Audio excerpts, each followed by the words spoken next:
Co-presented by Vimal. बोलो जुबान केसरी. राष्ट्रवादीतल्या बड्या नेत्याची पार्थ पवारांविरोधात शरद पवारांकडे तक्रार. आम्ही सुद्धा पक्षासाठी मेहनत घेतली, आमचा मान सन्मान राखला पाहिजे. कुटुंब प्रमुख म्हणून पार्थ पवारांना समज द्या. नेत्यांची पवारांकडे मागणी, सूत्रांची माहिती.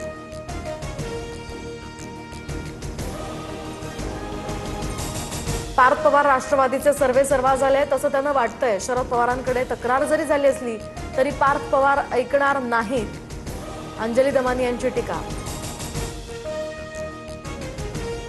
पक्षाची बदनामी करणारी पोस्ट लिहिल्याबद्दल दादांच्या राष्ट्रवादीचे प्रवक्ते ब्रिजमोहन श्रीवास्तव यांना वरिष्ठांकडून समज.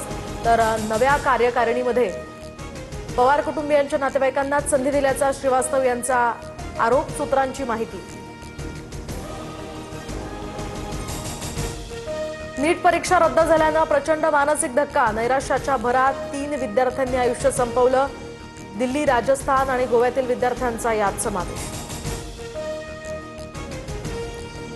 नीट पेपरफुटी प्रकरणातील मास्टरमाइंड आरोपीला सीबीआयकडून अटक. Chemistry lecturer P V. कुलकर्णीला पुण्यात अटक, तर तो मूळचा लातूरचा असल्याचीही माहिती. तर नीट पेपरफुटी प्रकरणी सीबीआयकडून आरोपी शुभम खैरनारच्या संपर्कातील लोकांची चौकशी. पेपरफुटीसाठी टेलिग्रामचा वापर झाल्याचंही उघड. दरम्यान अहिल्यानगरच्या धनंजय लोखंडेसोबत शुभमची प्रवासावर कोणताही अतिरिक्त कर नाही. परदेश प्रवासावर निर्बंध लादण्याचा प्रश्नच नाही. खासगी वृत्तवाहिनीनं दिलेली माहिती खोटी. पंतप्रधान मोदींचं ट्विट. पेट्रोल आणि डिझेलच्या दरात प्रति लिटर 3 रुपयांची वाढ. आंतरराष्ट्रीय बाजारपेठेत तेलाचे भाव वाढल्याचा हा फटका. तर सध्या 3 रुपयांचा फटका. उर्वरित वसुली हप्त्यांमध्ये केली जाईल. राहुल गांधींचा हल्लाबोल. राज्यभरातील काही भागात इंधन संकट. वाशिम जिल्ह्यातील 60% पंपांवर डिझेल पुरवठा ठप्प. तर बुलढाण्यात सुद्धा 166हून अधिक पंपांवर पेट्रोल डिझेल नाही. तर रत्नागिरीमध्ये सलग दुसऱ्या दिवशी सीएनजी तुटवडा. वाहनांची मोठी रीढ. रिंग रोड भूसंपादनात भोंदूकरांसह कुटुंबियांना 3 कोटींचा मोबदला मिळणार. गवळणे आणि पाथर्डी शिवारातील जमिनीसाठी रक्कम मंजूर. पत्नीला 82 लाख 83,000 तर दोन्ही मुलींना 1 कोटी 82 लाख मिळणार. फायदा घेण्यासाठी दोन्ही मुलींची उपस्थिती आवश्यक. नागपुरात शिष्यवृत्ती आणि निर्वाह भत्त्यासाठी आदिवासी विद्यार्थ्यांसाठी या. तर आदिवासी विकास आयुक्त कार्यालयासमोर मध्यरात्रीपासून विद्यार्थ्यांचं आंदोलन. प्रशासनाविरोधात तीव्र नाराजीही व्यक्त. जळगावच्या धरणगाव तालुक्यामध्ये जिल्हा परिषद शिक्षकानं 4थीतल्या विद्यार्थिनीवर अत्याचार केल्याची धक्कादायक घटना. पीडितेच्या तक्रारीवरून नराधमाला अटक.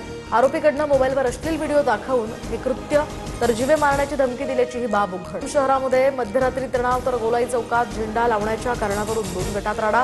पोलिसांकडून परिस्थिती नियंत्रणात. काही जण या प्रकरणी ताब्यात. तर संघटनांकडून आज भूम शहर बंदची हाक.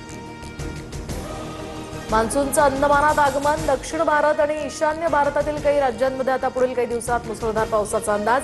महाराष्ट्राच्या कोकण किनारपट्टीवर 6 जूनला मान्सून दाखल होण्याची शक्यता. मुंबईतील 10% पाणी कपात मागे घेण्यासंदर्भात मे महिन्याच्या अखेरीस निर्णय. तर मान्सूनची स्थिती, धरण क्षेत्रातील पाऊस आणि उपलब्ध जलसाठ्याचा आढावा घेतला जाणार. समाधानकारक पाऊस झाल्यास मनपा पाणी कपात मागे घेण्याची सुद्धा शक्यता. मुंबई पुणे महामार्गावरील मिसिंग लिंकवर भीषण अपघाताचा थरार. बसची 3 खासगी वाहनांना जोरदार धडक. 3घांचा दुर्दैवी मृत्यू तर 4 जण गंभीर जखमी. अपघातानंतर काही काळ वाहतूक विस्कळीत. निमित्तानं शनी शिंगणापुरात देशभरातून लाखो भाविक दाखल. काल मध्यरात्रीपासूनच शनी मंदिरामध्ये भाविकांची गर्दी. सुरक्षेसाठी पोलीस बंदोबस्त तैनात. Co-presented by Vimal. बोलो जुबान केसरी.